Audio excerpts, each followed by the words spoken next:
ದೇವಸ್ಥಾನದ ಹುಂಡಿಗೆ ಕಳ್ಳನ ಕೈ 5 ಲಕ್ಷ ನಗದು ಕಾಣೆಯಾದ ವ್ಯಕ್ತಿಯ ಬಂಧನ. ಧಾರವಾಡದ ಲೈನ್ ಬಜಾರ್ನಲ್ಲಿರುವ ಶ್ರೀ ಶ್ರೀತಲನಾಥ ಶ್ವೇತಾಂಬರ ಜೈನ್ ಮಂದಿರವನ್ನ ಗುರಿಯಾಗಿಸಿಕೊಂಡು ದೃಢತೆಯಿಂದ ನಡೆಸಲಾದ ಕಳ್ಳತನದ ಪ್ರಕರಣ ಬೆಳಕಿಗೆ ಬಂದಿದೆ. ಕಳ್ಳರು ಮಂದಿರದ ಹುಂಡಿಯಿಂದ ಅಂದಾಜು 5 ಲಕ್ಷ ರೂಪಾಯಿ ನಗದು ಕದ್ದಿರುವುದು ತಿಳಿದು ಬಂದಿದೆ.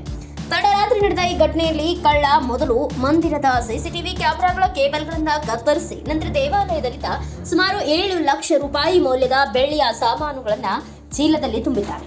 ಆದರೆ ಅದನ್ನ ಹೊತ್ತೊಯ್ಯಲಾಗದೆ ಅಲ್ಲೇ ಬಿಟ್ಟು ಹುಂಡಿಯಲ್ಲಿದ್ದ ಹಣದ ಚೀಲವನ್ನ ಮಾತ್ರ ಹೊತ್ತೊಯ್ದಿದ್ದಾನೆ.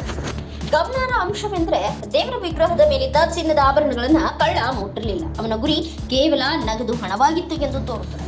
ಬೆಳಿಗ್ಗೆ ಮಂದಿರ ತೆರೆದಾಗ ಕಳ್ಳತನ ಗೊತ್ತಾಗಿ ಮಂದಿರ ಅಧಿಕಾರಿಗಳು ಧಾರವಾಡ ಶಹರ ಠಾಣೆಗೆ ಮಾಹಿತಿ ನೀಡಿದ್ದಾರೆ. ಪೊಲೀಸ್ ತಂಡ ಬೆರಳಚ್ಚು ತಜ್ಞರು ಮತ್ತು ಶ್ವಾನದೊಳಗೂ ತಪಾಸಣೆ ನಡೆಸಿ ಪುರಾವೆ ಸಂಗ್ರಹಿಸಿದ್ದಾರೆ.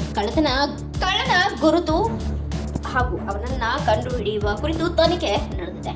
ಇತ್ತೀಚಿನ ದಿನದಲ್ಲಿ ಧಾರವಾಡದಲ್ಲಿ ನಡೆದ ಗಮನಾರ್ಹ ಕಳ್ಳತನದ ಪ್ರಕರಣಗಳಲ್ಲಿ ಇದು ಒಂದಾಗಿದೆ.